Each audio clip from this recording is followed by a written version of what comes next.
Hey guys, tonight we journey back to a time when bridal gowns were stitched shut with strands of your own hair because silk thread just wasn't symbolic enough. You're not just putting on a dress, you're being wrapped in ancestry, obedience, and quiet resignation. It's late evening now in a chilly courtyard home, and your breath clouds in the dim light of the oil lamps. Somewhere, someone is boiling mung beans for breakfast. But here, in the women's chamber, all eyes are on your scalp. So, before you get comfortable, take a moment to like the video and subscribe, but only if you genuinely enjoy what I do here. And hey, post your location and local time. I always love knowing where and when you're listening from. Now, dim the lights. Maybe turn on a fan for that soft background hum, and let's ease into tonight's journey together. Your wedding gown is red. Not just red, but a specific ceremonial, glowing scarlet. It's supposed to ward off evil spirits, signal fertility, and announce that you're about to become someone else's property in front of 36 judgmental aunties. But you're not there yet. Right now, you're seated cross-legged on a woven mat while your cousin, who once smeared goose fat on your forehead to open your pore, carefully snips tiny strands from your hair. Why? Because this gown won't be fastened with buttons or zippers. No. The final knot that seals it shut will be sewn with human hair your own. It's meant to symbolize the binding of body and soul. Romantic, if you squint, but mostly itchy. The tailor, who is also the town midwife and local gossip oracle, hums softly as she threads your long hair into a curved bronze needle.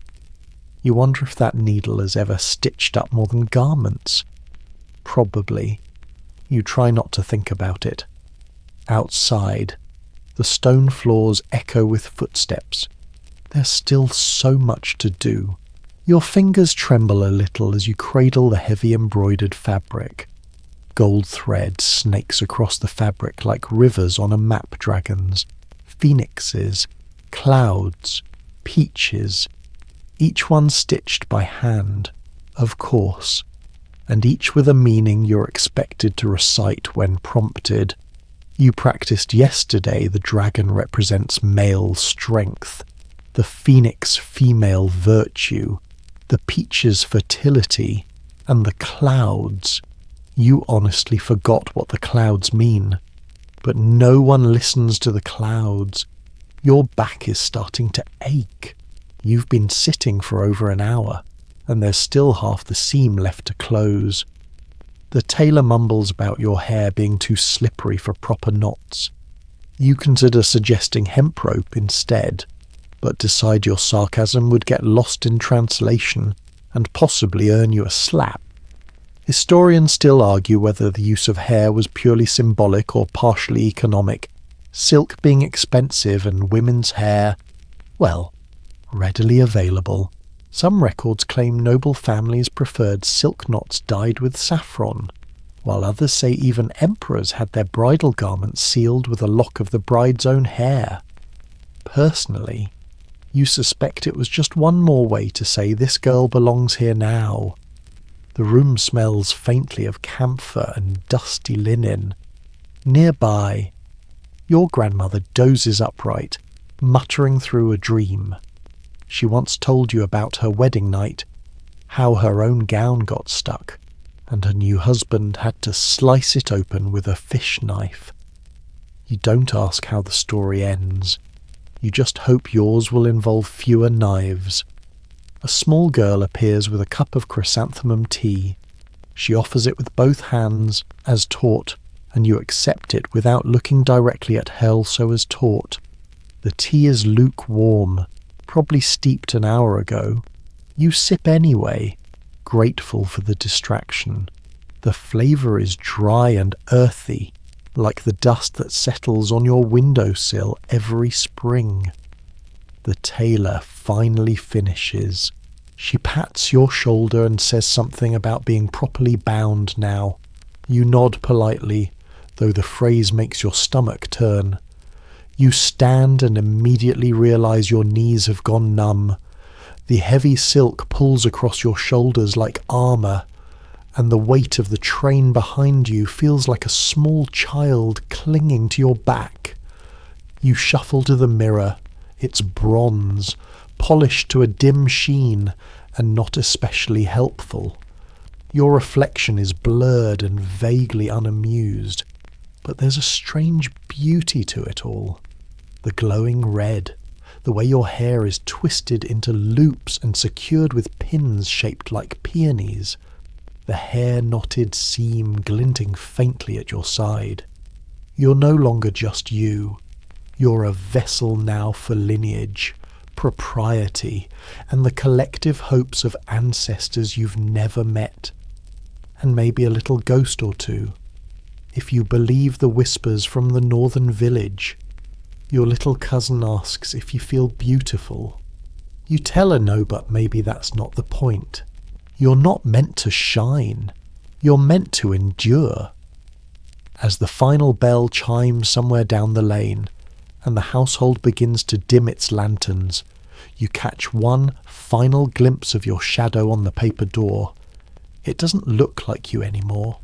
It looks like someone older, someone bound and knotted and veiled in hair. You sigh, quietly. Your gown rustles like dry leaves. Tomorrow, they'll send for the matchmaker, and tonight, you sleep in a room with no mirror and no pins in your hair, lest spirits mistake you for a corpse. Sleep lightly, bride-to-be. You wake before the rooster crows, not because you want to, but because someone has set off a firecracker in the courtyard to chase away evil spirits. You're not convinced the evil spirits were that committed to begin with. Still, tradition is tradition, and this morning, that tradition includes being inspected by 3 women named Auntie, none of whom are actually related to you. The matchmaker is arriving today. She's a short, stiff-shouldered woman with a face like an overripe persimmon and a fan that snaps open like a threat. When she walks into the room, all the other women part like frightened chickens. You've never seen anyone wield that much power with a foot wrapped in cotton and suspicion. She looks you over the way a carpenter might evaluate a tree slowly, measuring the angles of your cheekbones, the curve of your fingers, the clarity of your earlobes. No, seriously, earlobes. In certain provinces, a long, plump earlobe meant good fortune and obedient children. You try not to twitch while she pokes yours like a fruit vendor testing for ripeness. Then come the tea leaves. She sets a porcelain cup in front of you and pours steaming water over a nest of loose-leaf leaves. You're instructed to drink, but not all the way, leave a little at the bottom. As you sip, she peers into the cup as if the soggy green mush will tell her your destiny. After a moment of frowning silence, she announces you're not unlucky. High praise, apparently.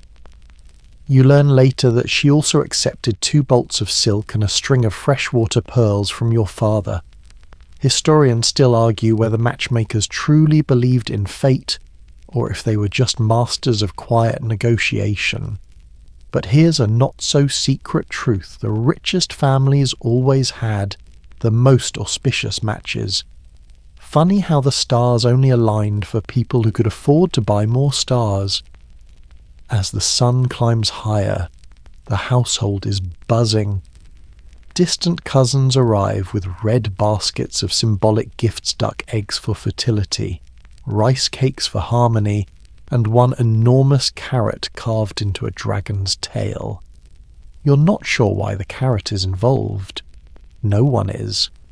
Your mother is strangely quiet, folding linens with short, sharp movements. She doesn't look at you. You're not sure if it's grief or relief. Maybe both, maybe neither. In this culture, emotions are folded up tightly, like winter clothes stored with camphor. Then there's him.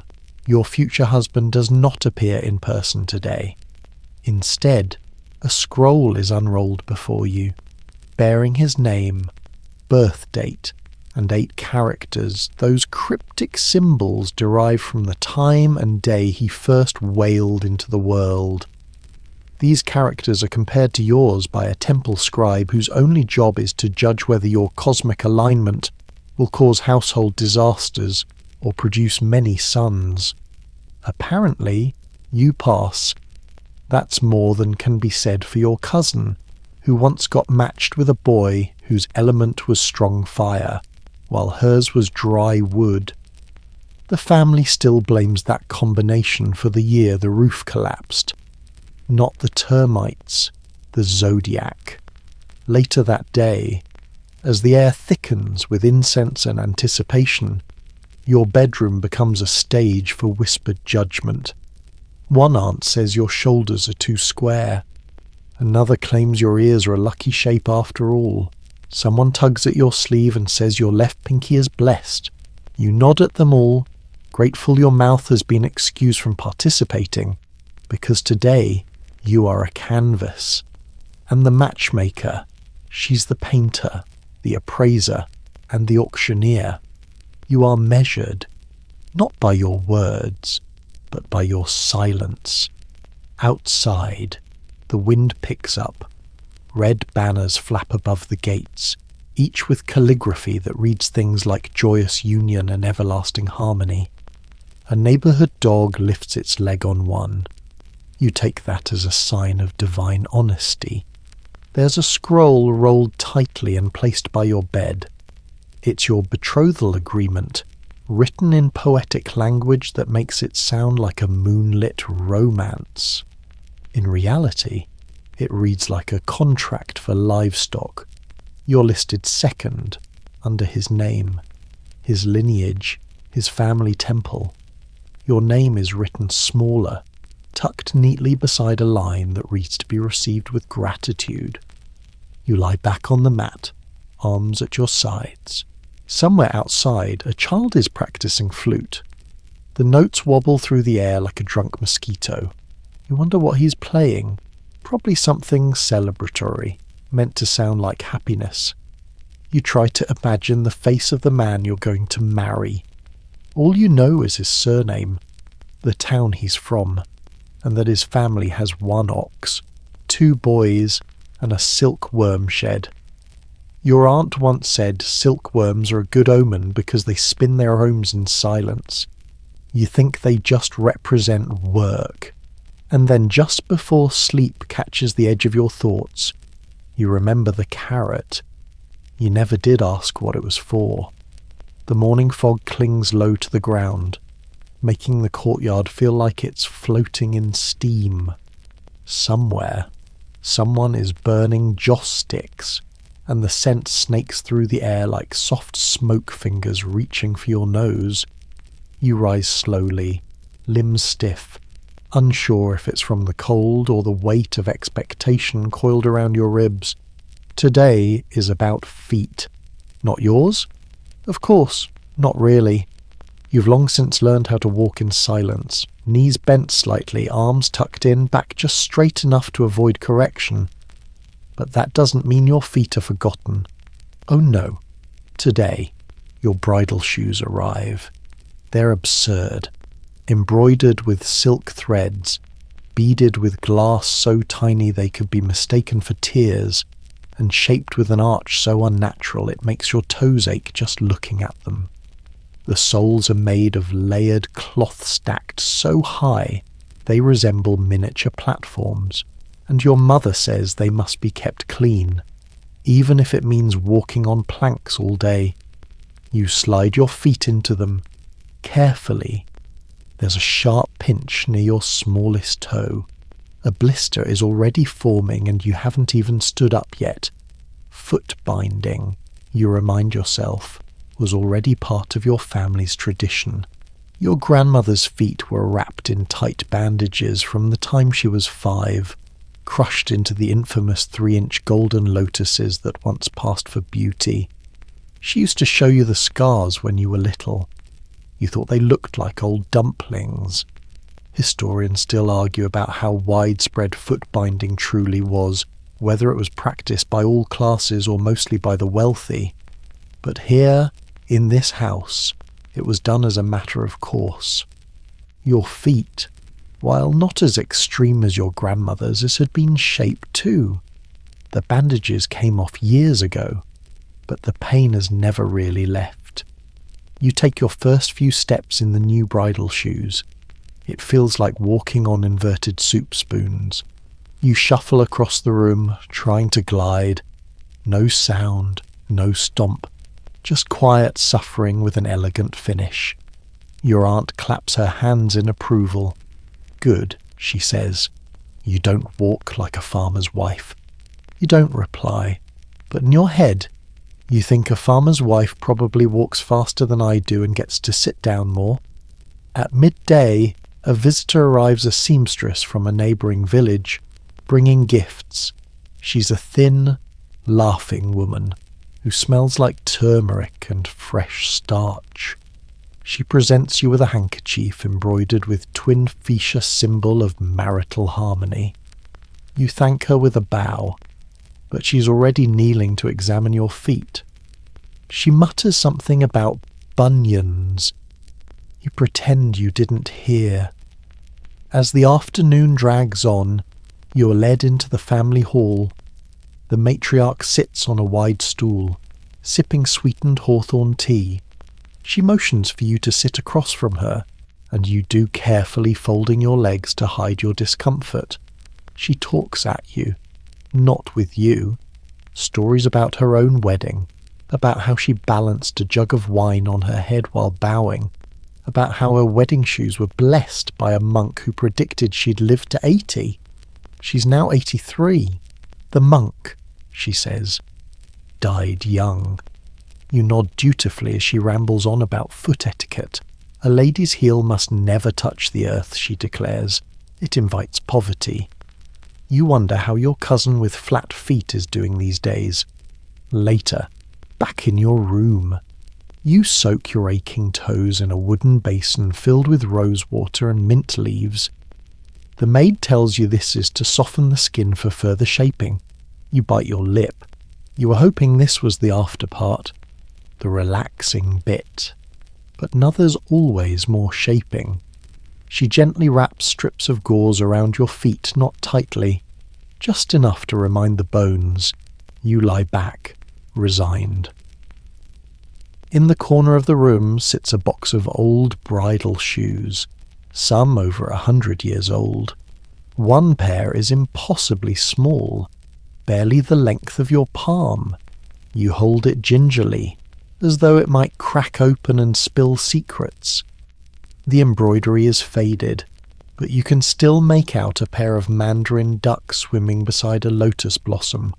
They say the smaller the foot, the greater the virtue. That seems unfair to ducks. The pain creeps back into your joints. Not screaming pain, just the slow, creeping ache of a life that demands poise over comfort. You think of how brides in other places walk barefoot through flower petals. You think of how Roman brides once wore fire-coloured veils and Greek ones braided garlic into their hair to ward off evil. At least those brides could run, if necessary. But you wouldn't make it past the gate. The shoes rest neatly beside your bed now, their curved toes pointing toward the doorway like two little guards. You tuck your feet under the blanket and whisper goodnight to them. They do not reply.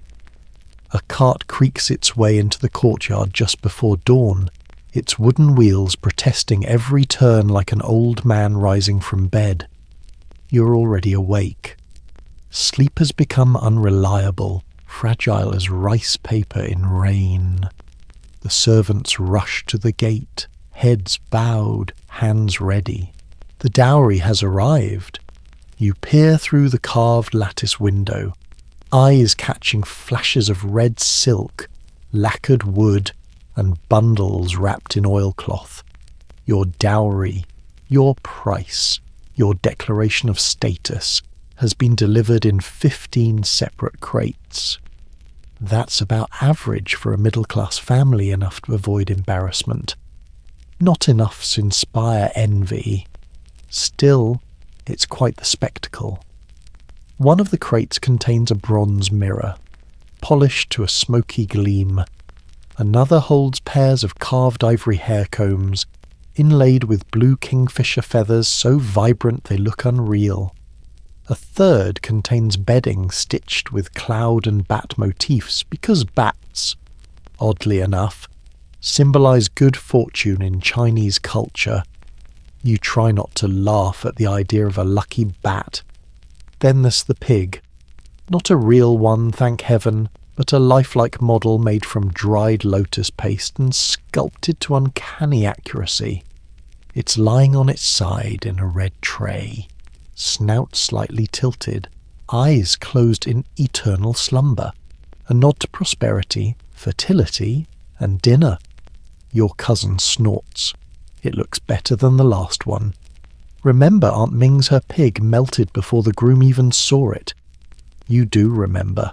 Aunt Ming cried into a bowl of congee and declared her marriage was doomed. Spoiler it was.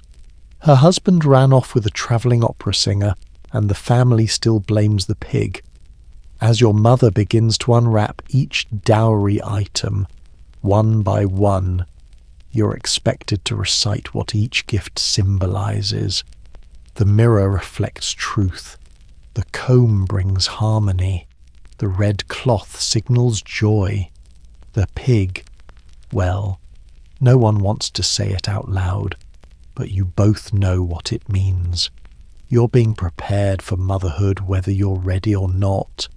Historians still argue whether dowries in ancient China were meant to empower women or quietly purchase their silence. On paper, dowries were the bride's property, and in theory, she could take them back if she divorced. But in practice, once the boxes passed the threshold of the groom's home, they belonged to him, to his family, just like you.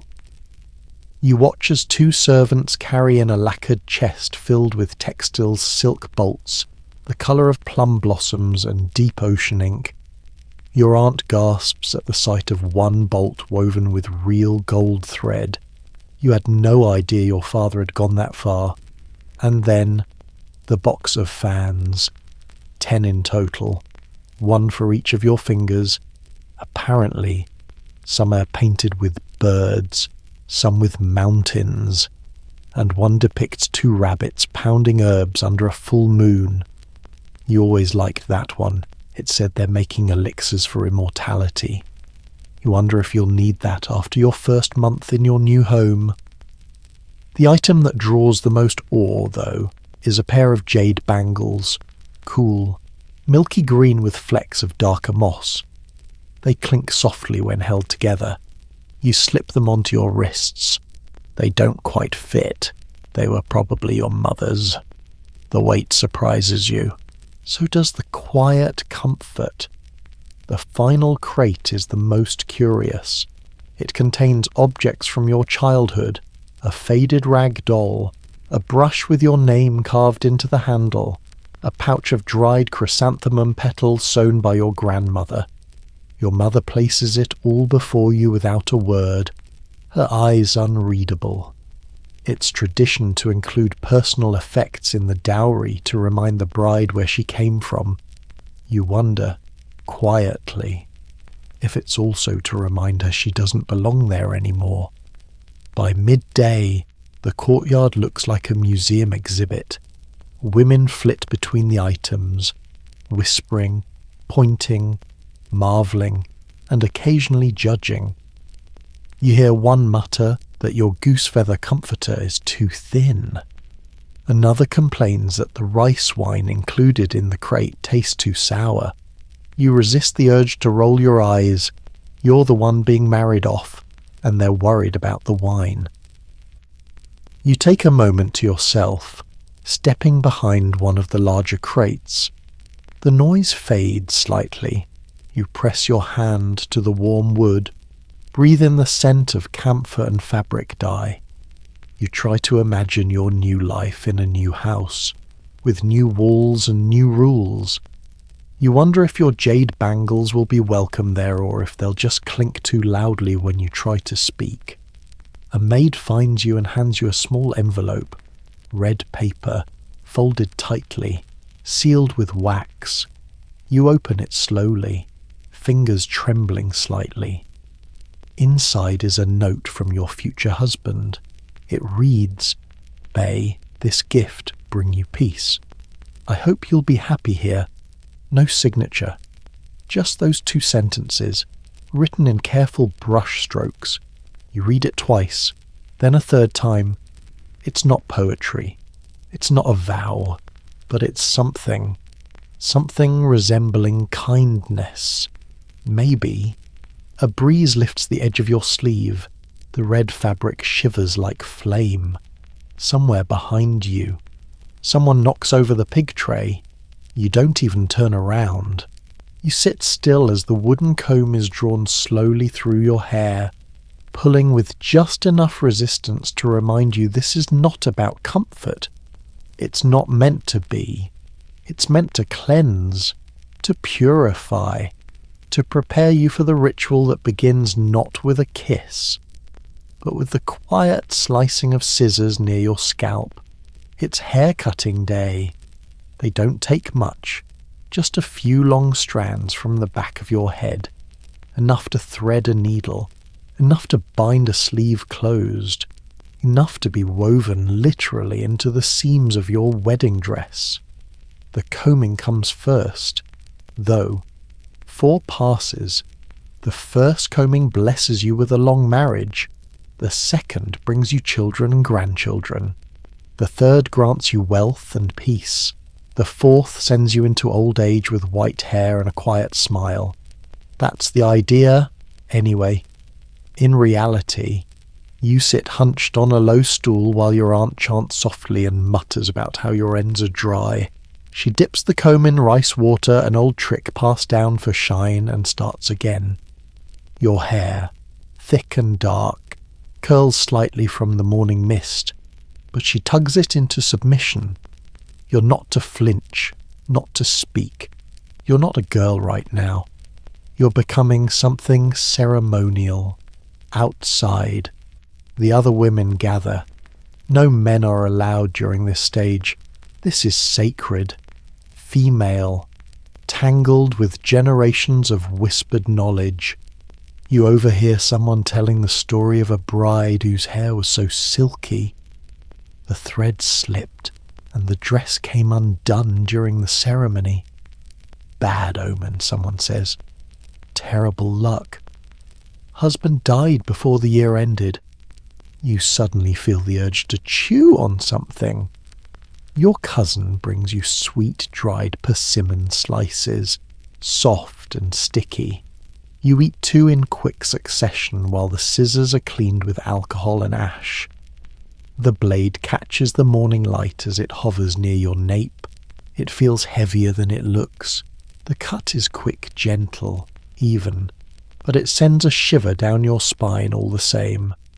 The strands are gathered in a red silk pouch and handed to the seamstress. She disappears with them into the sewing room, where your final gown is being stitched shut by hand. This time, the final seam won't use silk thread. It will use those strands. Your strands. Historians still debate whether the hair knotting practice was rooted in symbolism or practicality. Some say it was a pledged bride offering part of herself to seal the marriage. Others claim it was just a gesture meant to appear profound. You lean toward the first, the way your scalp tingles where the scissors passed that didn't feel decorative. Your grandmother used to say that every strand of hair holds memory, that to give it away willingly is to make a quiet promise. She never said what happens if you break it. The ceremony is slow, measured. You're asked to sit beneath a mirror turned backward, because facing your reflection during this moment might attract spirits, ones that cling to youth, to vanity, to the kind of freedom you're about to leave behind. The mirror watches the wall, you watch the floor. They paint your hairline with a mixture of sticky rice and gold dust. It feels cool and grainy, like someone pressing coins into your temples. This is to ensure clarity of mind. You suspect it's also to make you look more symmetrical. When the seamstress returns, she holds the final gown like it's alive. The fabric glows in the lamplight scarlet silk stitched with phoenixes and pomegranates. And now, along the left shoulder seam, your own hair lies hidden inside the thread, a binding. You're helped into the gown, arms raised carefully, breath held. It slides down over your frame like water, but heavy, still, the weight of legacy. The final knot is tied behind your neck. You feel it tug slightly against your skin. It will stay that way until the wedding night, when your husband undoes it, assuming he knows where to look. The sash is wrapped 5 times around your waist, 5 for balance, 5 for fidelity. It's so tight you could balance a teacup on your stomach. You smile weakly at your reflection in the bronze mirror. Now turned round again, your face doesn't look like yours. It looks like someone from a woodblock print. Eyes rimmed in kohl, lips painted into a perfect peony bloom. The transformation is complete, but they're not done with you yet. One of the elder women approaches with a small wooden box. Inside 2 gold hairpins shaped like butterflies. You recognize them. They belong to your great-aunt, who married a general and died of heartbreak when he vanished in a border skirmish. The pins are gently placed into your hair. They feel light, almost too light for the story they carry. As the room quiets, a bell is rung 3 times. Not loudly, just enough to say the bride is ready. You're offered a final bowl of longevity noodles, meant to be slurped without biting. You do your best, though the strands stretch nearly to your elbows and one ends up on your cheek. Someone quietly wipes it away. No one laughs. This is serious food. After all, your hair is now part of your dress, your feet bound by your shoes, your stomach tied like a drum. You're a package wrapped in cloth, tradition, and soft discomfort. And still, you haven't said a word today. The hall smells of incense and camphor wood, a dense perfume that clings to your sleeves like the memory of someone else's life. You're told to wait quietly while the portrait is unveiled. It hangs just above the family altar, an ink and brush likeness of you and your intended side by side, eyes lowered in modest affection, except you've never met him. And the painting was finished weeks ago. You stare at it. His face is pale, calm, and slightly blurred, as though the artist couldn't decide if he was alive or simply ceremonial. He looks kind, or maybe just unfinished. You squint. There's something off in the proportions. The shoulders are too wide, the hands too soft. He seems more like an idea than a man. An idealized groom plucked from a scroll, and then you notice the other face, to the left of him drawn smaller. Tucked just behind his shoulder is another woman. She's wearing a veil. Her hair is pinned in the older style, with jade sticks no longer in fashion, and her posture is too still, too rigid, as though she was never meant to move again. She was his first, your aunt whispers behind you. But she passed 2 winters ago, before the match was arranged. You blink, ghost bride. They didn't tell you there would be a third in your portrait. You lean closer. The ink used for her robe is slightly faded, not out of age, but out of reverence, as if the artist was instructed to make her less present. but still there. Ghost marriages weren't uncommon.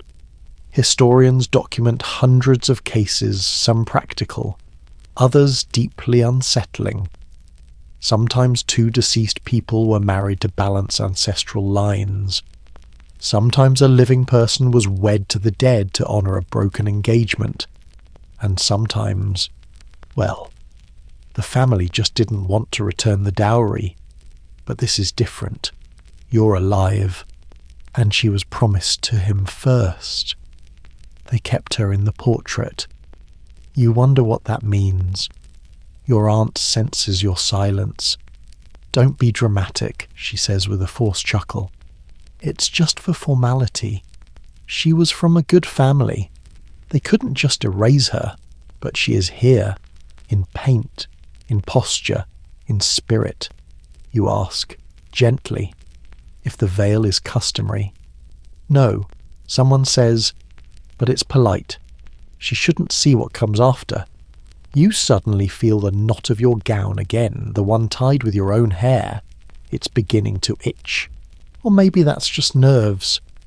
Later, as preparations continue, you're instructed to prepare a small bundle of offerings, paper money, dried fruit, a comb, all to be burned for her, so she won't feel slighted. Think of her as your elder sister, another aunt suggests. She walked the path before you, but she didn't finish it. In your room, you light the incense with shaking fingers. The bundle burns quickly, the flames curling into the air like the tail of a dragon. The paper crumples, then blackens, and finally disappears into ash. They tell you not to watch too long. Don't stare into the smoke. It's said that if you do, the ghost might notice. You close your eyes. The ceremony the next day includes a bow toward the painting. You do it with grace. At least, that's what they'll say. But you can't stop yourself from glancing up just once as you straighten. Her painted eyes seem to follow you. Not maliciously, not even sadly, just quietly. You don't know her name. No one says it aloud. She's referred to only as the first one or our family's sorrow. But now she's sewn into the narrative, into your husband's past, into your future household, and possibly into your bedchamber's corners at night. In a whisper, your cousin tells you that ghost brides sometimes leave signs, a falling hairpin, a cracked teacup, a sudden breeze when none should exist. Nothing mean, she adds, just letting you know she's there. You stare at your reflection in the bronze mirror that evening. You turn your head slightly, then back again. If she's here, she says nothing. The following morning, you find a single white petal on your pillow. Your room has no flowers. You don't tell anyone. The banquet begins at sunset, but you've been fasting since morning. Not because of religion, or beauty, or some whispered superstition, though those are all floated as reasons. No, you're told not to eat much today because a bride shouldn't look bloated in her gown. So now you sit, ankles tucked beneath layers of brocade, surrounded by guests, dishes, music, and merriment starving. This is the Ji Tang, the pre-wedding feast. It's meant to honour your journey, to celebrate your departure from your family home. But as you look around, it feels more like a farewell with overly elaborate snacks. Dozens of dishes are laid out before you, but you are not to serve yourself. Instead, 2 maidservants, your hands for the evening, lift tiny bits of food to your lips, as if you're some endangered crane being trained for release into the wild. First comes lotus root, sliced and glazed, symbolizing purity and connection. Then sweet red bean buns, small as thumbprints. A bowl of long noodles follows, which you're meant to slurp quietly and without cutting, lest you metaphorically sever your chances at a long life. You chew without smiling. A bride must remain serene, composed. Smiles are for after the wedding, preferably after the first child. You sip hot osmanthus wine, which burns just slightly going down. It tastes like flowers and danger. Around the room, relatives you've never met offer toasts on your behalf.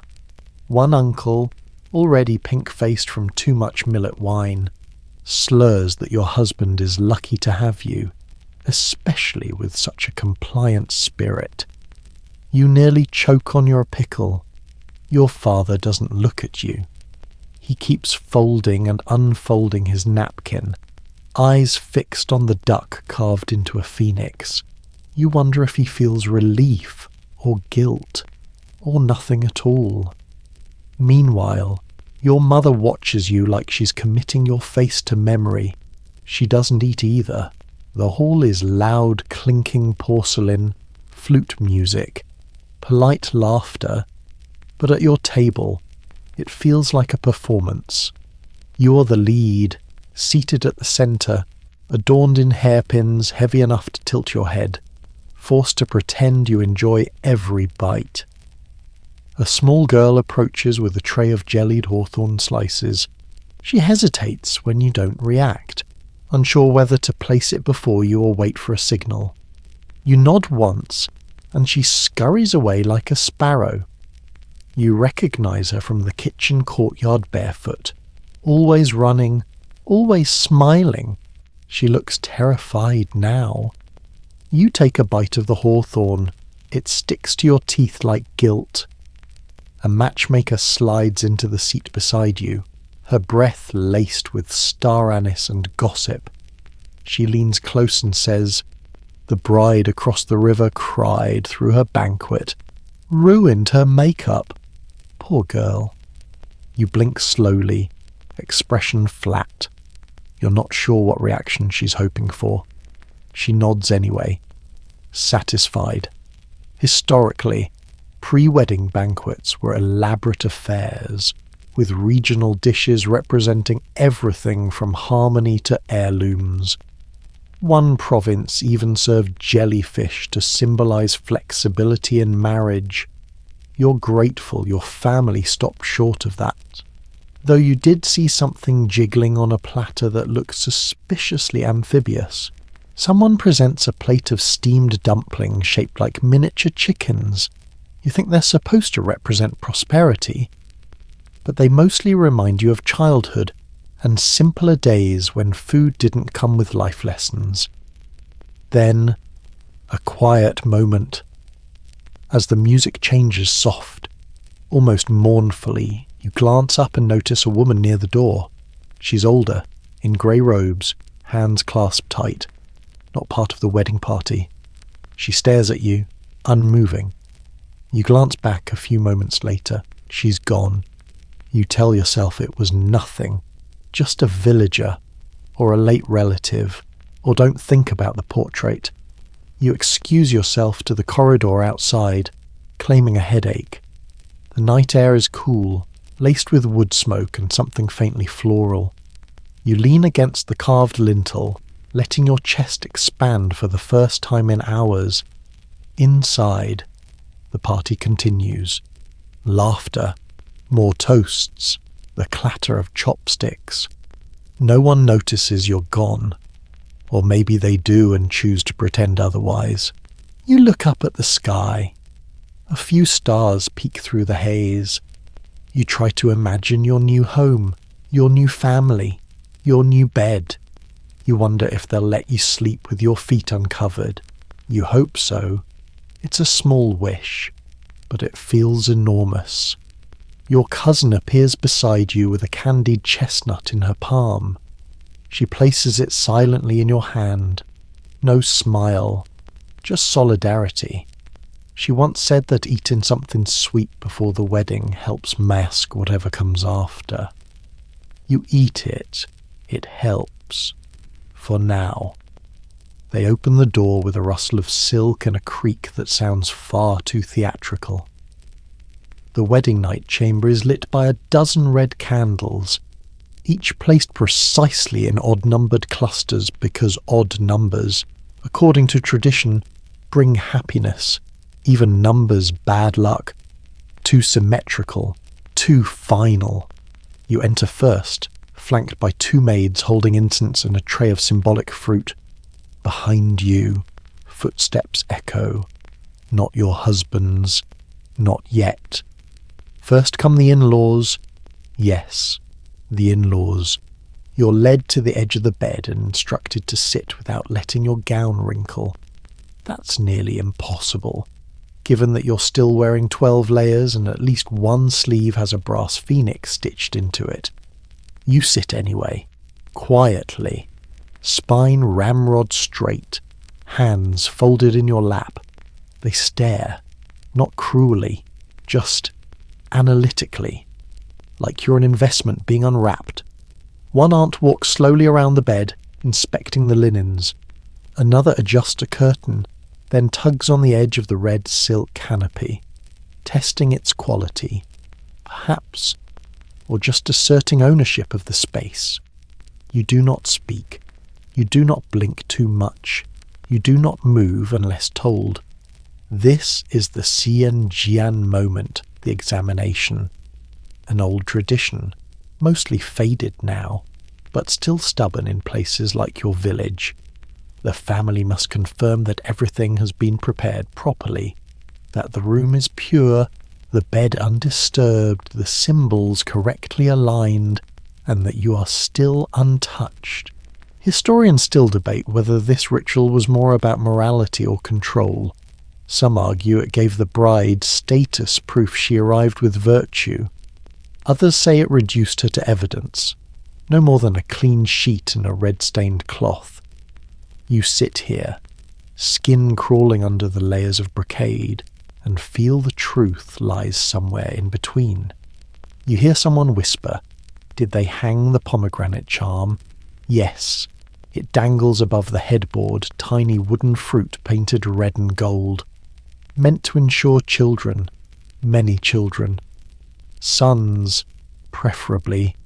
You've heard the stories. If a bride sheet remains unstained after the first night, the gossip begins before breakfast. Some say a midwife used to wait outside, bowl in hand, ready to receive the so-called proof. Some say she still does, just quietly now. You're not sure what you believe. You just know you're tired. Eventually, they leave. The door clicks shut, candles flicker. You're alone, until you're not. The groom enters like a shadow. No grand flourish, no warm smile, just quiet, practiced steps. You look up, and for the first time, truly see him. He's younger than you expected, taller. His hair is tied neatly, his robe slightly askew, like he dressed himself in a hurry or didn't care enough to have help. He doesn't sit. He just stands for a moment, studying you the way someone might study a river before stepping in. "Hello," he says. That's it. No ceremonial line, no poem, just that. You blink once, then nod. Hello. It feels surreal. The entire day has built toward this moment, and now that it's here, it lands softly, like dust on silk. He sits beside you but doesn't touch. Instead, he lifts the fruit tray, picks up a dried date, offers it to you. You accept it. You chew slowly. It's sweet, chewy, impossibly sticky. There's a brief silence, and then he says, "You look tired." You almost laugh. "I am." He nods, thoughtfully. "I imagine it's been a long week." And just like that, the air loosens. A little. You tell him your back hurts. He confesses he nearly tripped during the procession. You both smile teeny smiles, cautious, like small dogs sniffing at the edge of friendship. Then he says something unexpected. "I know about the portrait." You look at him, startled. He doesn't elaborate. just sips from a small cup of warm plum wine and stares at the candlelight. She was kind, he says eventually. She liked playing the piper. She taught the village children to read. You nod, not knowing what to say. I'm not expecting anything, he adds. Tonight, you can sleep, truly. Your fingers clench slightly in your lap. You've heard that line before from stories, from cousins. It's the line that might mean kindness, or manipulation, or a trick before the test. But when he rises and pulls the canopy curtains closed, he does so gently, not possessively, just gently. He lies down beside you, fully clothed, arms behind his head. You lie back, the silk beneath you smooth and cool. Neither of you speaks. The candles burn lower. Outside, a cricket starts up in the garden. Hours pass. You wake once to find he's turned away from you, breathing evenly. You feel no hand searching under the covers, no tug at your sash, just the rhythm of his breath and the faint scent of plum wine. You turn your head and stare at the ceiling, where red silk panels ripple faintly with the wind. You think about the bed, the family, the candle stubs melting into little crimson lakes, and the cloth they'll check in the morning. The morning comes with no fanfare, no chorus of birds, just the muted clang of a ladle in a pot and the low hush of whispers travelling through wooden halls. You lie still for a moment, eyes open, breath held. The silk canopy above you looks less like a royal curtain and more like a trapdoor. Now something soft and beautiful that seals you in. He's already gone. Your new husband. His side of the bed is cool. Not cold, but cool enough to suggest he left early. Whether out of duty or discomfort, you don't know. You sit up slowly, unsure if you've been summoned or if your body just knew it was time. Then you hear the shuffle.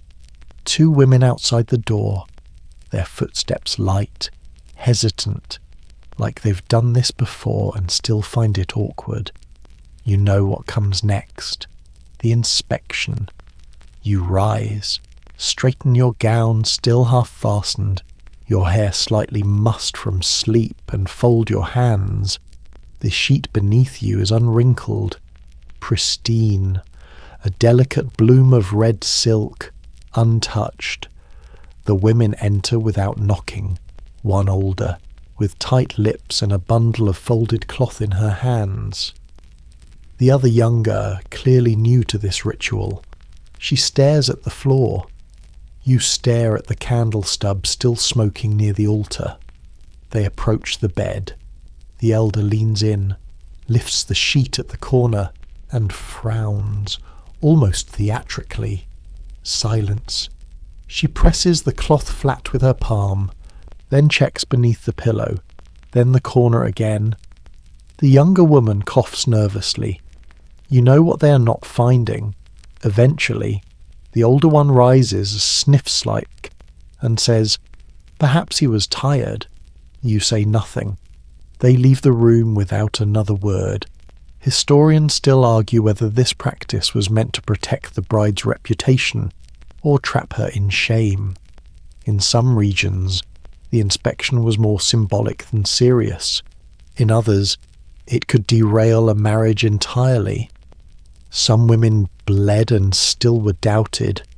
Others didn't and were cast out. You're lucky, in a way. Your husband said nothing would be expected, and he kept his word, but that doesn't change the whisper that floats down the corridor later that morning. Clean sheets. Must be one of those modern girls. You eat your first meal as a wife in silence. It's a bowl of rice porridge with pickled radish. Warm, nourishing, heavy in the stomach. You chew slowly, grateful for something solid, even if it tastes like uncertainty. The room is quieter today. Less ceremonial, no gongs, no bells, just wooden floorboards creaking beneath careful footsteps and the rustle of servants sweeping flower petals out of corners. You walk the perimeter of the courtyard alone, still in red, still stitched in. The knot at your neck, woven from your own hair, remains untouched. You wonder if anyone will notice that it hasn't been unfastened, that it's still tight and whole. At the southern gate, you pass two old women playing wiki beneath a peach tree. One glances at you, then back at the board. She's not walking like she bled, she says softly. You keep walking. By noon, you're summoned to the inner hall. The mother-in-law sits in the high-back chair, hands folded, eyes cool. You kneel, as custom demands. She offers you a cup of tea. You accept with both hands, bow your head, sip once, and return it. This is the hui mentha return greeting. She does not smile. She does not mention last night. Neither do you. The unspoken is its own form of power. Instead, she says, you will begin tending to the family altar tomorrow. You nod and keep the north door closed at dusk. Wind enters from bad directions. You nod again. Then I've sewn an extra lining into the red quilt. It should help you. Next time, still, you nod. The tea is slightly bitter. Chrysanthemum with wolfberry. You let the flavour linger on your tongue. You sleep that night with your sash loosened, but your hair untouched. You tell yourself you'll remove the knot in the morning, but when morning comes, you don't. You're not ready. Instead, you sit by the window, where the breeze curls through a cracked lattice, and you watch a spider descend from the ceiling, trailing silk. You whisper, "Good morning," to no one, to everyone, to the sheet that told no lies, to the portrait on the wall that didn't blink, to yourself, still wrapped in hair and silk and silence. You try not to limp as you descend the polished stone steps. The embroidered shoes pinch harder today, rubbing just beneath your pinky toe, that same toe the fortune teller once examined with unnerving focus, the one she declared slightly misaligned, the one that, according to her furrowed brow and deep sigh, might bring misfortune to your marriage unless carefully realigned by a monk trained in celestial balance. No one ever found such a monk. And now, as your feet protest with every careful step toward the family shrine, you can't help but wonder, is it starting? The curse of the crooked toe, Auntie Lean thinks so. She catches sight of your slight wince and immediately tuts under her breath. Should have done a vinegar bath last night. Keeps misalignment spirits away. She's said that every morning since the wedding. You're starting to suspect she just likes vinegar. The household is jittery. You notice it as soon as you reach the hallway. Someone dropped a rice bowl earlier, and everyone blamed the wind. A teacup cracked. A dog barked at nothing. The matchmaker sent word from the next village suggesting the marriage might be postponed retroactively if the stars look unfavourable. You're not sure how that would work. Legally. Inside the ancestor hall, you're told to make offerings to the family tablets.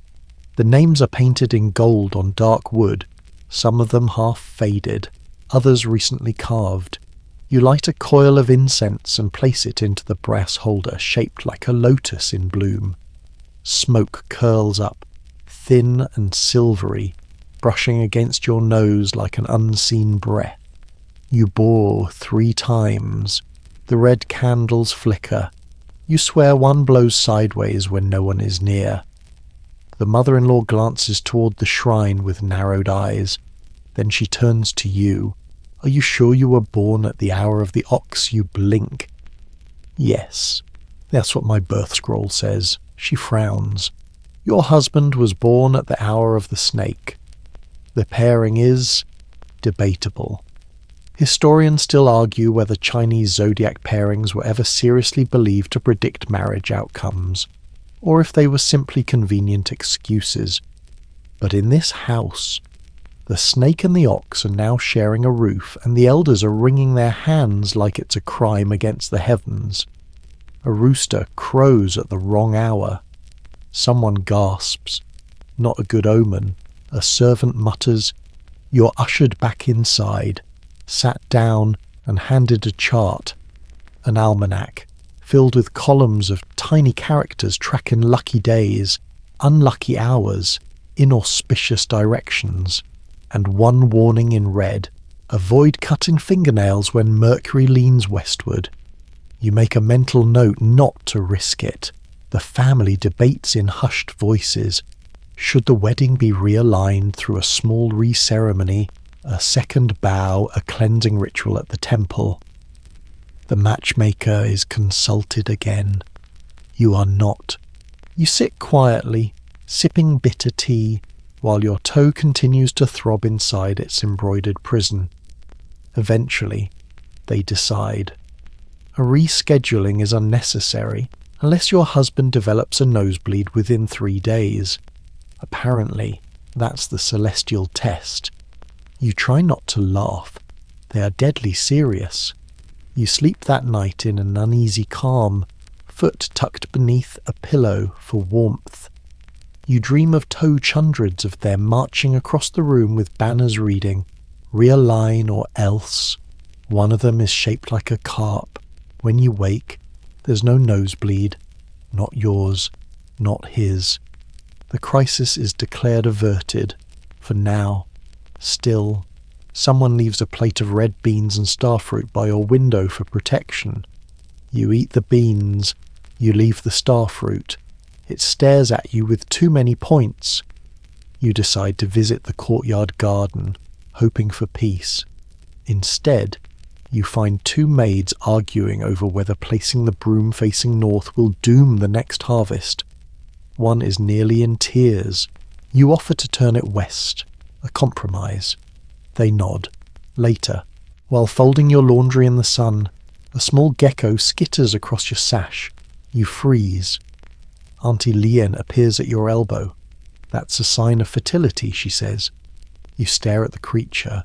It blinks, then dashes under the threshold stone. Or death, she adds cheerfully. Depends on the tail direction. You look down. You didn't see which way it ran. You fold your sash again, tighter this time, as if a firm crease might ward off confusion. That night, you whisper to your toe. You'd better behave. It does not answer. They say bridesmaids are meant to comfort the bride, hold her hand, adjust her veil, whisper soft reassurances as the procession begins. But yours are more like well-dressed prison guards. There are 3 of them, dressed in matching red robes with cloud-pattern trim and embroidered cranes that refuse to stop shimmering in the sunlight. Their expressions are unreadable, carved from whatever stone they use for ancestor tablets. When you shift your weight, they shift with you. When you blink, they blink back. One carries your veil, one carries your shoes, the third carries absolutely nothing, and you're pretty sure her only job is to glare at you. You're not allowed to walk unaccompanied, not today. You're at risk. Of what exactly? No one says aloud, but you've heard the whispers. Sometimes brides run. It's happened before, even in this village. There was a girl 3 summers ago who bolted out the back gate in her socks and was found 2 hours later hiding in a tofu stall. The family declared her possessed by a mischievous spirit. The tofu vendor blamed indigestion. You, however, are under supervision. It begins as soon as you're dressed. They circle you in the anteroom like hawks. When you lower your head to have the veil pinned, two of them adjust it in perfect tandem, while the third stands behind, arms crossed. You feel like a particularly valuable artifact, whom they suspect might try to roll away. It's flattering, in a way. If being trusted less than a trained monkey counts as flattery, one fringe theory, courtesy of your cousin who reads too many banned scrolls, suggests that bridesmaids were originally security guards, not ceremonial friends. Their job was to protect the investment, and to make sure no one, especially the bride, ran off with it. Historians don't fully agree. Some say they were merely there to absorb bad luck on behalf of the bride, even wearing similar outfits to confuse spirits who might strike the wrong girl. But when your third bridesmaid stares you down for daring to reach for a teacup, you suspect she's not worried about ghosts. You wonder, as you sip, whether you'd make it past the threshold if you broke into a sprint. The dress is heavy, the shoes are slippery, the knot at your neck is still tight. Your odds are not great, but you do imagine it. Running barefoot through the alley, veil streaming like a kite, children shouting "there she goes" behind you, a dog barking, a broom falling, a moment of freedom. Then you sneeze, and reality returns. Auntie Lean appears with a tray of salted plums and mutters something about not sneezing on wedding day. It invites wet tears. You resist asking what dry tears would be. The bridesmaids tighten formation. You're now escorted to the wedding platform, where the ceremonial sedan chair waits. It is small, crammed with cushions and symbolic scrolls. Once inside, there's barely room to breathe, let alone shift your weight. Your bridesmaids lift the veil one last time and nod in unison, like temple guards confirming a prisoner's chains. Then, the door shuts. Inside the chair, it's dark and scented with stale pomelo rind and something that smells like old lacquer. The air is still. You can hear muffled drums, footsteps, and laughter outside, but inside, it's just your breath and the soft creak of wood. They carry you. Not for long, just around the courtyard 3 times, a ritual meant to confuse any lurking ghosts who might follow you to your new home. If ghosts get dizzy, that is, you mostly feel sick. The procession finally begins. You rock gently with each step. Occasionally, the bearers shift their grip and the whole chair lurches, making your head knock against the wall. You don't complain. Brides don't complain. They just endure. You wonder, again, if the third bridesmaid is walking beside you. Probably. If she's smart, she's still watching your shadow. There's an old superstition one you once heard whispered during a thunderstorm that says if a bride's shadow crosses into a temple doorway before the groom arrives, the marriage will fail. So the bridesmaids are also shadow watchers, spirit detectors, human seat belts. It's comforting, or oppressive, or both. You lose track of time. When the sedan finally stops, you wait. 1 beat, 2. The door creaks open, flooding your tiny box with sunlight and noise. Gongs crash. Firecrackers erupt. Children scream with joy or fear, it's hard to tell. You step out, legs numb, veil still down. The bridesmaids reappear like summoned ghosts. One tugs your sash straight. Another brushes a phantom speck of dust from your shoulder. The third simply says, "Forward." You walk, guided, contained, swaddled in people who will not let you turn left or right. You realize now, they're not just protecting the family's honor. They're making sure the bride goes through with it. The sound of drums hits you first, deep, echoing, and insistent, like someone trying to hammer joy into the very bones of the street. Then come the gongs, bright and brassy, clashing at irregular intervals as if the drummer and the gong bearer have never actually spoken to one another. You can't see much, not through the veil, but you can hear everything. Your wedding procession has begun. You are the centerpiece, the sacred cargo, swaying gently inside a scarlet sedan chair carried on the shoulders of 4 red-faced men who've clearly never agreed on a pace. The chair tilts with every step. You bump against the padded wall. Someone outside shouts "Lucky Bride" and someone else coughs wetly. There's the unmistakable smell of rice wine on the air. The streets are lined with onlookers. You glimpse slivers of the crowd through the slits in the chair's curtain.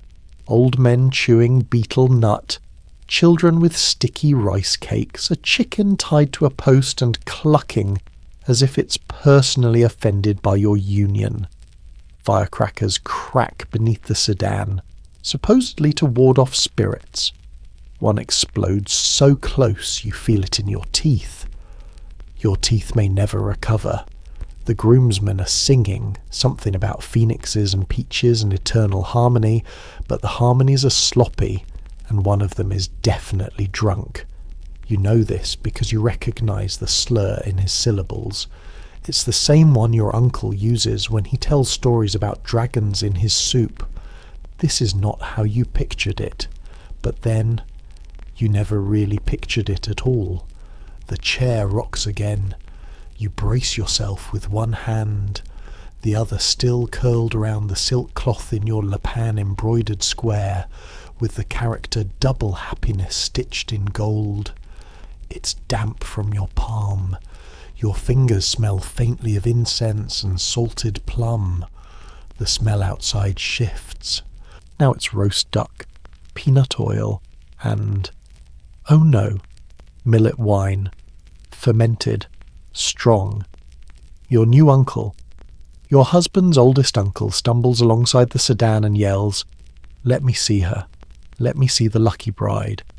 Someone pulls him back before he lifts the veil, but not before his breath seeps through the curtains like a crime. The crowd roars with laughter. You do not laugh. You think of brides in other lands, walking serenely under floral arches, accompanied by harps and sunshine and people who know how to clap in rhythm. You think of royal carriages, of quiet, candle-lit vows, of silk slippers that don't slide with every jolt. Instead, your foot jams against the sedan wall for the 5th time.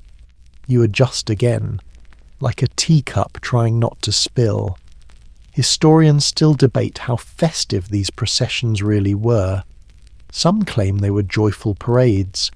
Others describe them as chaotic tests of endurance for the Bradean event, less about celebration and more about spectacle.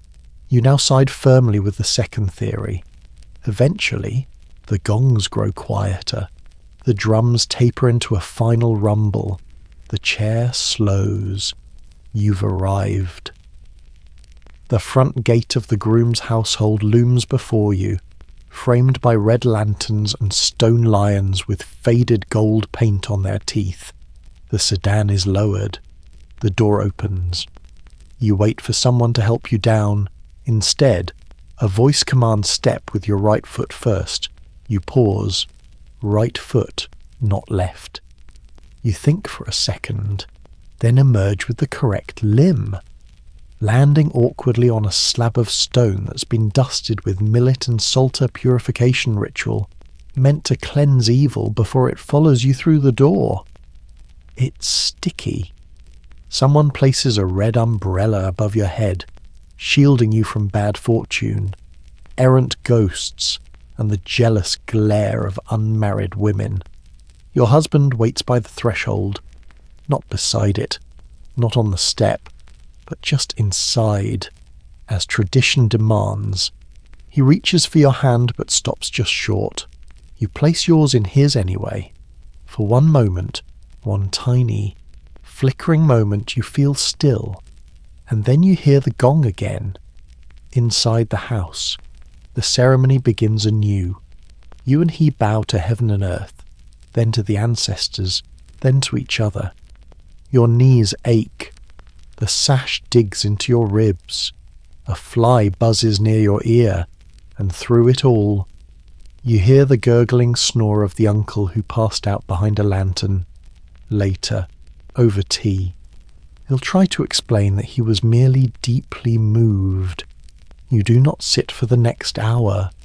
You are displayed, admired, whispered about. Someone asks if your veil will come off soon. You say nothing. Your husband gives a polite smile. You both wait until the ceremonial moment precise, choreographed when he lifts the veil for the first time. The crowd leans in. He lifts it slowly. You blink against the brightness. He looks at you, not like a man who owns something, but like a man who's just realized you're not made of porcelain. You exhale. Then your uncle stumbles into a basket of ceremonial ducks and the room erupts again. The room is quieter now. Not silent, never that, but quieter. The relatives have mostly drifted toward the banquet hall, lured by the scent of sesame oil and the promise of gossip with dumplings. You're given a moment to rest. Not alone, of course. Never alone. But the air is softer, the light gentler, and your limbs finally remember what it's like not to be posed. Then comes the hairpin. It's presented to you on a red silk cushion the size of a dinner plate, flanked by two elderly women who look like they once trained thunderclouds for a living. They say nothing as they hold it out. They don't need to. You know what it is. The phoenix hairpin. It gleams even in the low light, golden with the faintest shimmer of blue along its spine kingfisher feathers. Rare and sacred. The wings curl into tiny spirals, and nestled between them is a pearl, barely larger than a tear. It looks too fine to touch, too heavy to wear. You take it with both hands, bow your head, and carefully slide it into your hair, just above your left temple. It clicks softly into place. But it's not just decoration. Everyone knows that. This is a message. Some say the phoenix represents virtue. Others claim it symbolizes rebirth, especially for brides who enter their new households not as women, but as vessels for future generations. And still others whisper that it's a protective charm meant to keep your husband's wandering eyes from wandering too far. But this pin, it's more than all of that, because etched into the underside, too small to notice at first glance, are 3 tiny characters. You tilt it gently, letting the light catch the marks. Endure in silence. You pause. A warning, a blessing. A family motto. Historians still argue over whether hidden messages like this were common, or rare tools of quiet rebellion, or just superstition in metal form. You don't ask where it came from. You already know. It belonged to your husband's grandmother, a woman known for her long marriage, her quiet obedience, and according to the village doctor, the stress-induced ulcers that finally outlasted her. You straighten your hair. The room dims slightly as a cloud passes overhead. You feel the pin's weight shift just enough to press against your temple. You think about that inscription. Endure in silence. You wonder how long that's been the rule. Later, during the tea ceremony, the pin begins to ache. A dull, insistent throb near your temple. Not pain exactly, but pressure, like the thoughts you don't say are building up behind it. You kneel beside your husband as each elder steps forward, accepts a cup, and leaves behind a gift wrapped in silk. One uncle hands you a lacquered box and says, "You'll learn how to smile through anything." You smile, barely. One of the great aunts hands you a necklace made of small jade coins and whispers, He will not understand you. That's normal. You thank her. Another woman places a hand on your shoulder and says with startling softness, "Just don't disappear." You look up at her. She's the only one not wearing red. Her eyes linger on the hairpin for a moment. Then she nods and walks away. Afterward, as you are led to a quieter room for your meal, you catch your reflection in a panel of polished wood. The pin glows faintly, golden and solemn, a phoenix in captivity. You touch it, gently, not to adjust it, just to remind yourself that it's there. Your husband joins you. He seems more comfortable now, chatting easily with the servants, sipping tea without ceremony. He catches your eye and smiles. "You held up well," he says. You nod. "Then do you know what's written on this?" He tilts his head. The hairpin. "No." "Should I?" You turn it slightly. There's a message. He leans in, squints, then shrugs. "Strange. Grandmother never mentioned it." You don't press. Later, while he speaks with a cousin, you slip into the hallway. The older woman, the one who said "don't disappear," is seated by a window, folding napkins into lotus shapes. You sit beside her. Neither of you speaks. You turn your head just slightly, so she can see the pin again. This time, she smiles and whispers, "Not every message needs to be followed." You nod once. The pin stays in your hair, but you start thinking of ways to rewrite the message beneath it. The sun is setting when they bring out the ceremonial duck and the paper groom. Yes, you heard that right. You're asked to bow 3 times to a table bearing a carved jade duck and a life-size paper cutout of your new husband. He's standing right there, in the flesh. But custom is custom. The paper version has sharper cheekbones anyway. You hesitate for a moment, unsure if you're meant to bow to both or just one. Someone clears their throat behind you. You bow to both. The duck wobbles slightly on its pedestal. The duck represents marital harmony, loyalty, lifelong pair bonding. You try not to focus on the fact that actual ducks occasionally eat their own young, and the paper groom. Well, this part varies. Some say it's a placeholder for your husband's spirit. Others insist it's a symbolic gesture to remind you that the man before you isn't just a man, he's now part of a long ancestral line, and your relationship is no longer private, it's communal, witnessed, watched, recorded in ink and incense. One fringe belief you overheard once from a market widow with suspiciously wide eyes suggested the paper groom exists in case the real one dies before the wedding night, a kind of cosmic insurance. You wonder how many widows still keep those paper husbands in their trunks, folded into neat regrets. Your husband, to his credit, does not laugh. He simply stands behind the cutout, arms crossed, looking faintly amused. When you glance at him, he mouths, "Nice posture." You nearly smile. The room smells of sandalwood and duck fat. The incense has been burning for hours, and your head feels light. You kneel on the mat, fingers pressed together, and listen as the officiant begins reciting the final blessings. He calls upon the winds of the 4 directions.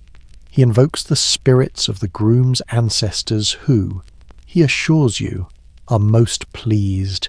He praises your bearing, your restraint, your silent dignity. You're starting to get pins and needles. Then, the symbolic offerings are brought in dried lotus seeds, to wish you many children, garlic cloves, for sharp minds, and thread red, long, unbroken, meant to represent a bond that cannot be cut. The final task is to pass that thread between you and your groom, from his hand to yours, then back again, 7 times. You do so without fumbling. A small mercy. The thread is later burned, the ashes placed in a ceramic bowl shaped like a moon. They'll be buried in the family courtyard. You ask why. So your bond takes root. Someone says, so it grows. You wonder what happens if it doesn't. Then comes the lantern, a round red paper lantern, hand-painted with the characters for double joy, is brought forward. Inside is a single candle, already flickering. You and your husband are instructed to hold it together and walk once around the central courtyard. Don't let the flame go out, the officiant warns. You nod. Of course. But halfway around the square, a breeze catches the edge of the flame. The lantern flutters. You freeze. Your husband cups his hand around the candle. You do the same. It steadies. You okay? He whispers. You nod. Wasn't the wind? He looks at you. No. You don't explain. Just glance toward the portrait hanging in the hallway. Still there. Still watching. When you finish the lap and return to the altar, the candle is still lit. The officiant smiles. A good omen. The old women nod. Someone claps quietly, politely, as if the candle itself might take offence. Then comes the silence. The ceremony is over. No applause, no kiss, no music swelling. Just the quiet exhale of people who've done this 1,000 times before. You and your husband bow once more, then retreat to the bridal chamber. As you cross the threshold, he leans in and murmurs, I hope the duck approves. You say, the paper version or the real one? He replies, both. Inside. The bed is freshly made. New silk sheets, red tassels, a small bowl of candied nuts beside the pillow. The lantern is brought in and hung overhead, casting shadows on the ceiling like petals.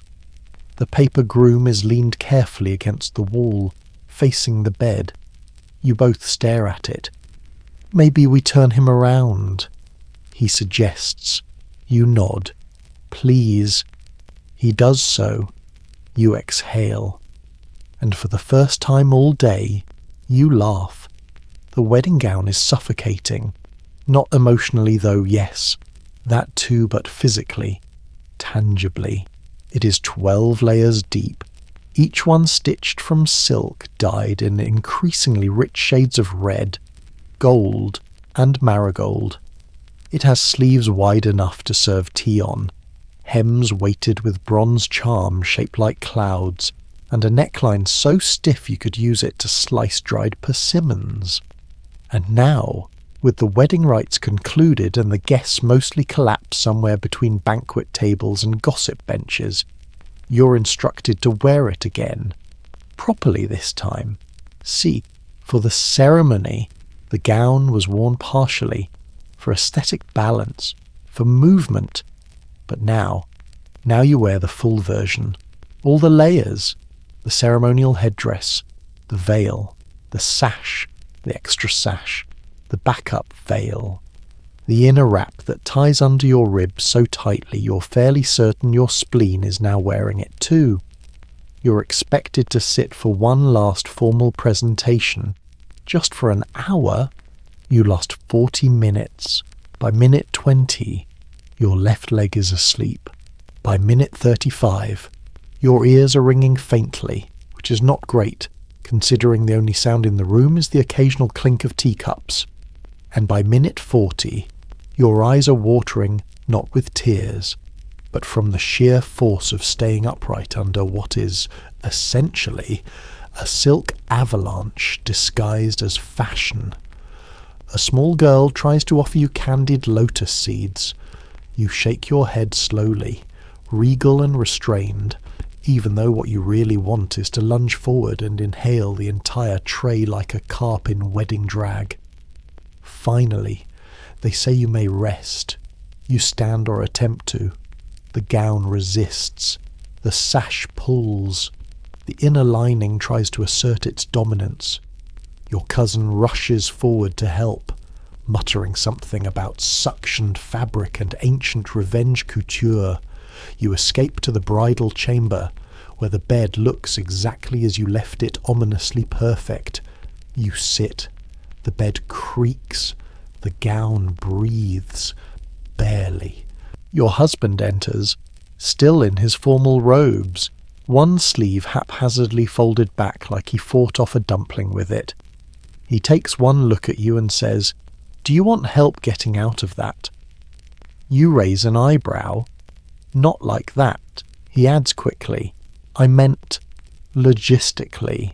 You nod. "Please." Together, you begin the unlayering. It's oddly intimate. He unclasps the jade fastenings. You untie the embroidered ribbons. He loosens the outer sash. You pull free the first of what will become a mountain of crimson silk. Layer by layer, the dress is peeled away. Not in romance, not in seduction, but in relief. Somewhere around layer 6, you laugh quietly, breathlessly. What he asks, "There's a note sewn into the lining," you say. He blinks. What does it say? You reach in and pull out a slip of faded silk, embroidered in tiny characters. Other words, "May you find peace in patience." You both sit in silence for a moment. Historians still debate whether such messages were common practice or rare acts of rebellion. Some say mothers stitched them in for protection. Others claim tailors added them as a blessing or a warning. You hold it between your fingers, feeling the threads. You wonder who sewed it. You wonder if they were happy. Eventually, the gown is fully off. It lies on the floor like a dragon shedding its skin. You sit in a thin underrobe now, soft cotton with faded plum blossoms. You feel human again. Your husband stretches, yawns, says, "We made it." You nod, barely. He leans back against the wall, eyes half closed. "If anyone asks, let's tell them we wept with joy, sang to the moon, and thanked every ancestor by name." You smile. Even the one who hung the portrait, he opens one eye. Especially that one. You both sit there, quietly, as the lantern overhead sways faintly with the breeze. Outside, the courtyard is dark. Someone is still trying to light a firecracker that won't catch. Inside, your fingers toy with the embroidered note. "Peace and patience." You lie back. The pillow is softer than you remembered. The sheets are cool against your skin. You turn your head and whisper, "Good night." 12-layer gown. It does not respond. But you think it's sleeping too. The matchmaker returns on the third morning. You hear her before you see her. The sharp snap of her folding fan. The rustle of too stiff silk. The pointed click of shoes that announce someone is about to be appraised. You rise from the breakfast mat, wiping glutinous rice from your hands, and smooth your robe. Her presence doesn't mean a problem, necessarily, but it does mean something is under review. Again. She enters the room like she owns it. Eyes sweep left, then right. She offers no greeting, just a nod to your mother-in-law, and then that fan opens again with a crack like a miniature thunderclap. "I've brought the pears," she says. The room falls into a hush. You blink. The pears. They are placed in a red lacquer bowl at the centre of the table, perfectly ripe, gold-skinned, round, and glistening with what you suspect is an unnatural level of polish. Your cousin leans over and whispers, "Don't eat them." You don't. The matchmaker watches you, expectantly. Her smile is just too wide. In ancient Chinese tradition, pears li are a symbol of separation, because the word for pair sounds like the word for parting. To share a pear is, symbolically, to fracture a relationship. So the gesture is not subtle. No one in the room touches the fruit. She taps her fan against the table. I thought it appropriate, she says, to test her cleverness. Cleverness. You sit straighter.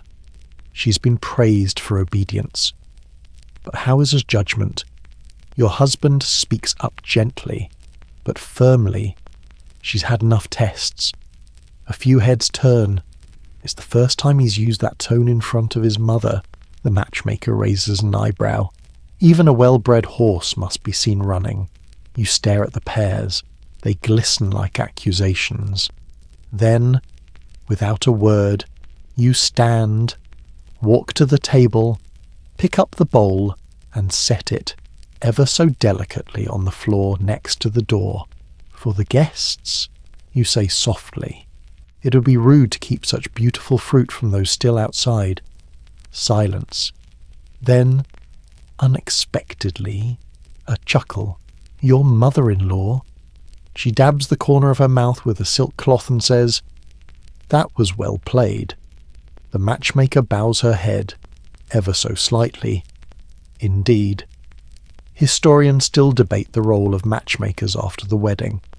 Were they passive observers or quiet enforcers? Some records suggest they lingered in the bride's life for months, monitoring, advising, correcting. Others describe them as fading after the contract was sealed. You now realize the truth: they never really leave. They just stop being invited in. After she departs, the atmosphere softens. You and your husband share a bowl of warm mung bean porridge near the west window. No pears, just simple sweetness. He says, "You handled her better than I ever could." You shrug. It's all in the fruit. Then, a knock at the door. A maid enters with a cloth-wrapped bundle.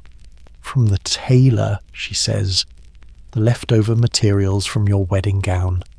Inside are scraps of silk, discarded embroidery threads, and something unexpected, a single braid, neatly coiled and tied with red string. Your hair. You'd forgotten.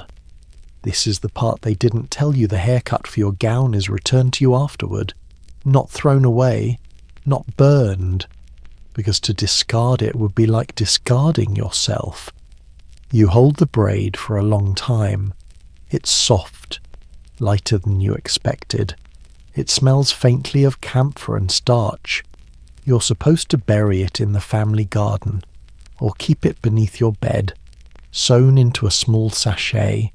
For protection, for continuity, you choose neither.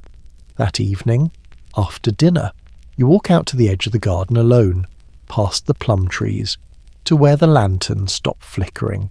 You dig a small hole with your hands and bury the braid beneath a young pine, not to hide it, but to grow something with it. You press the dirt flat with your palms and whisper not a prayer. Exactly. Just a promise. No more tests. You walk back toward the house. Behind you, the pine tree catches the moonlight. The stars blink, distant and watchful. The pears remain untouched. The first ceremony you're tasked with managing as the new wife is deceptively simple.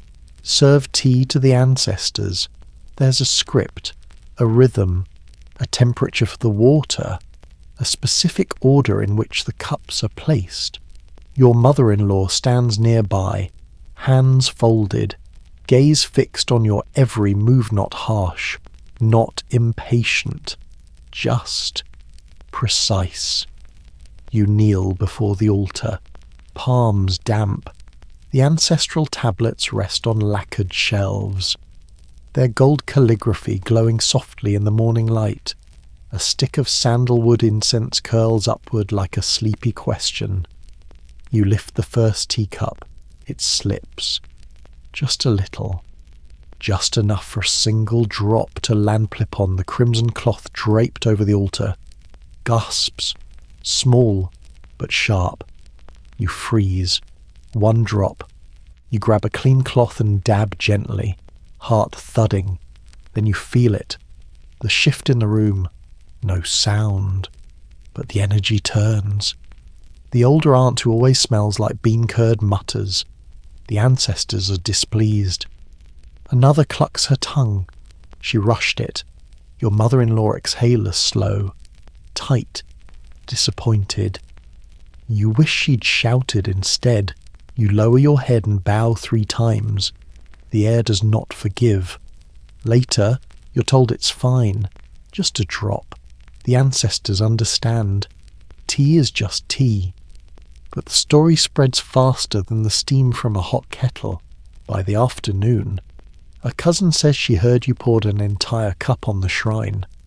By evening, someone adds, on purpose, the ripple has begun.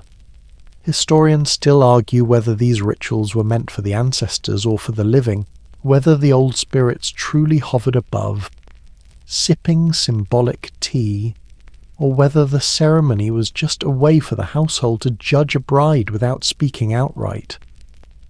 You now understand it's both. You feel watched, more than usual. Every movement echoes.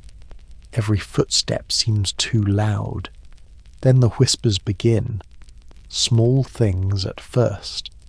Someone moves your chopsticks an inch closer to the centre of the table for balance. A pair of shoes is replaced with more stable ones. A kitchen maid avoids eye contact. A monk walks past the house and glances at your window. That night, a red string appears above the door to your chamber, tied in a tight knot. A charm. A warning. Your husband notices it too. He unties it quietly, says nothing, and places it inside a drawer, but the air remains tight. That same evening your veil is found creased, damp, slightly off scent.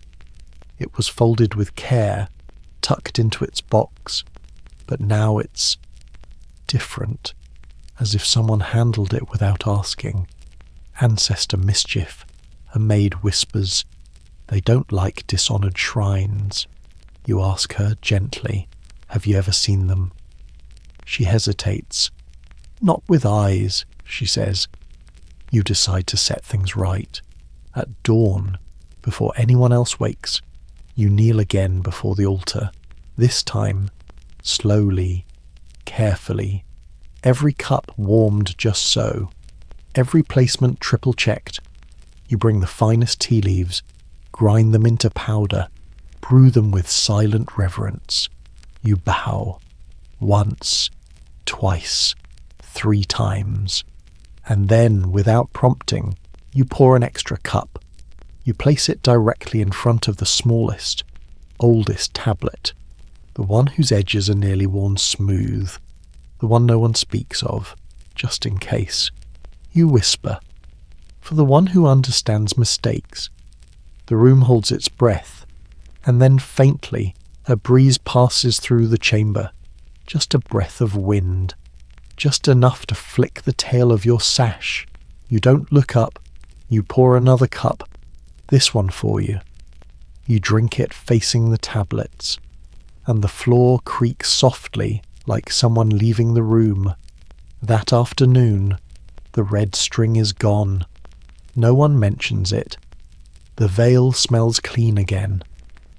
A cousin leaves 2 candied plums at your door without a word. Balance restored. But you'll never forget the moment the tea hit the cloth, the ripple it caused, the way silence can scream louder than scolding. The ancestors don't speak, but sometimes they wait. They ask you not to look under the bed. That's the first thing the maid whispers as she finishes smoothing the crimson sheets.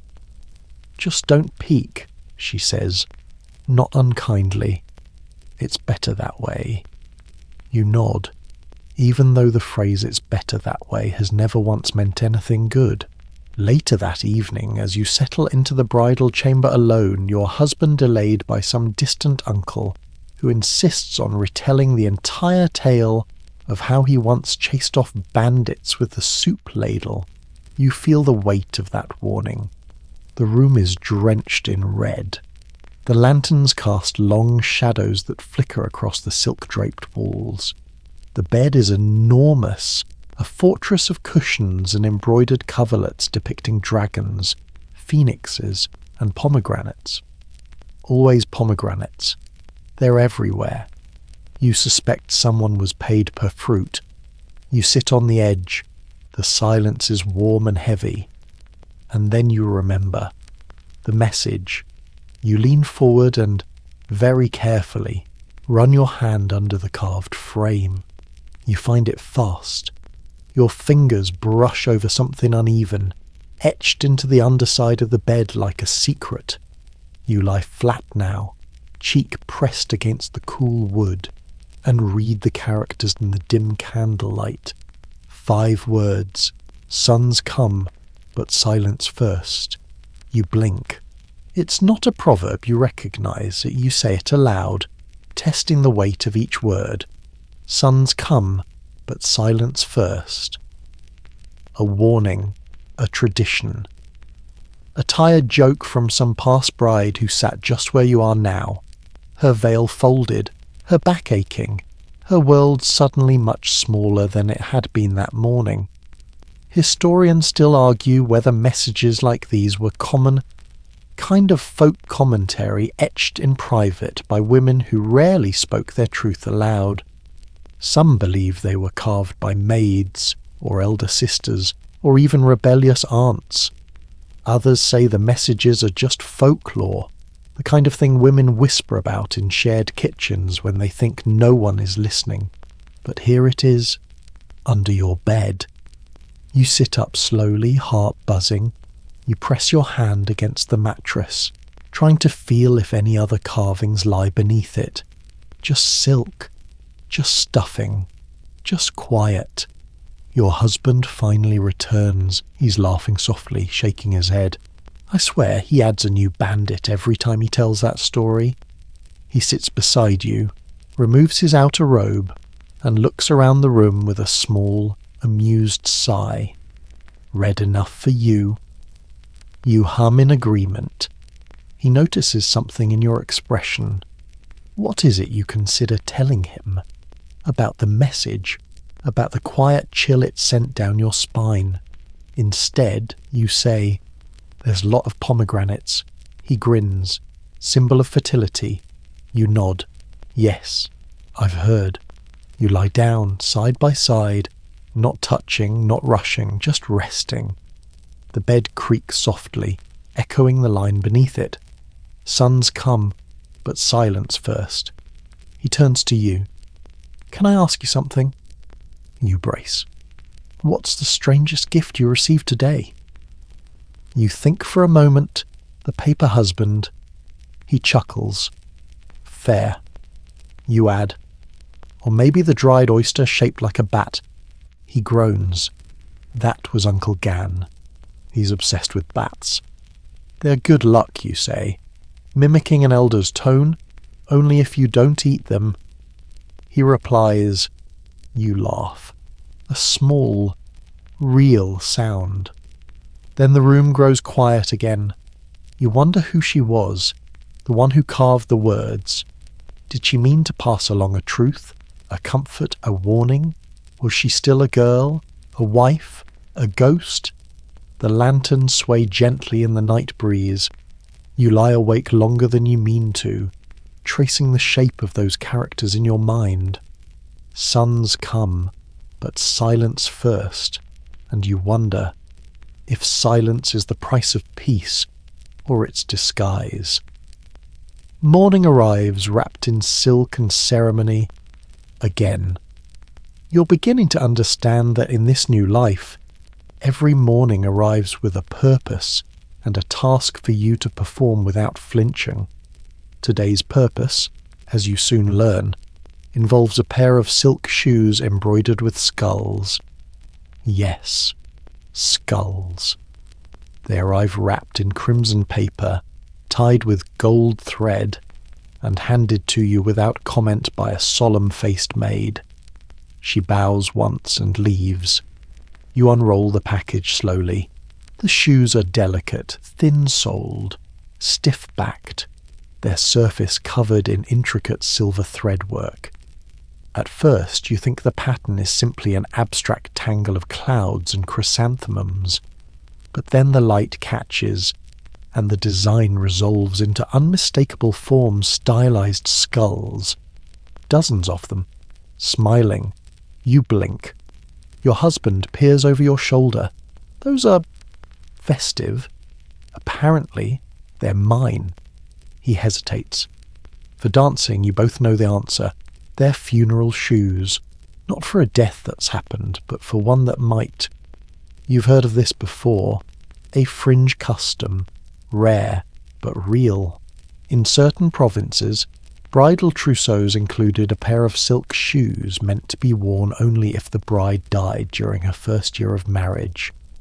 A morbid practicality. A silent wager with fate. The shoes were never meant to touch earth until needed, and yet they were always included, just in case. Your cousin told you about them once in hushed tones. They sew them with good wishes, she'd said, but fold them with fear. You set them on the floor. The skulls grin up at you. They're beautiful, you say at last. Your husband says nothing, but you see the way he watches you, not in fear, not in pity, but with a kind of quiet question, as though he's not sure whether to remove the shoes or sit beside them. You pick them up and place them gently in a lacquered box, close the lid, slide it beneath the wardrobe, not discarded, just acknowledged. Later that day, the matchmaker reappears with a scroll, a longevity chart. It's part tradition, part entertainment. She unrolls it across the floor, revealing a tapestry of branching family trees, symbols, and strange animal signs. She asks for your birth year, month, and day. You provide them. She frowns. What is it you ask? Snake, she murmurs. Yes, and he's an ox. She frowns deeper. That's not the problem, she says. It's your hour. You wait. Hour of the rooster. You wait longer. She looks at you like you just confessed to being a comet. That's a troubling combination, she says. Snake and rooster often bring endings. You sigh. So do candles. She narrows her eyes. Be careful. That evening, your aunt slips into your chamber with a red sachet of herbs. Hang it above the shoes, she whispers, just to be safe. You don't ask what's in it. You just do as told. Later still, while everyone is asleep and the moon hangs low over the roof tiles, you sit at the window and whisper to the stars.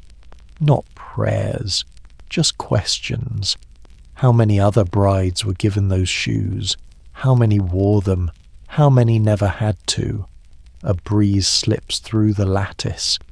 You think of the skulls again, not as threats, but as reminders that even in a world of dragons, phoenixes, and eternal red, endings are part of the package. You lie down beside your husband, the silk sheet cool against your skin. You do not tell him about the herbs, or the scroll, or the quiet ache in your ribs that feels like some ancient memory passed down through blood and bone. But you do whisper, if I go first, burn the shoes, not me in them. He doesn't reply. You think he's asleep, until he says, softly, deal. The house settles into quiet the way a forest does after a storm, not because the wind has stopped, but because everyone's listening for what might come next. You rise early, as you always do now, the silk of your robe whispering across the floor as you pad through the hall. You nod to the maid sweeping peach blossoms from the threshold. You bow to the family altar. You breathe. This is your life now, a life with a name, a routine, and a rhythm of silence threaded like gold into everything you wear. but this morning feels different. You pause before the mirror, not the polished bronze disc, but the old wood-framed one in the far corner of the room, meant for checking hems, collars, posture. You see yourself fully there, hair pinned, skin pale, lips stained the same ceremonial red they taught you to wear without question. And suddenly, the question arrives anyway. Who are you beneath all this? A wife, a ghost, or just tired? You think of everything that's happened in the short week since your wedding. The silent glares, the nods of approval that felt like barbed praise, the blessings disguised as curses, the tea, the bloodless sheet, the duck, the messages. You touch the hairpin in your temple. You've worn it every day, not because you were told to, but because it reminds you of something older than ceremony. Endure in silence, but today you take it out, just for a moment.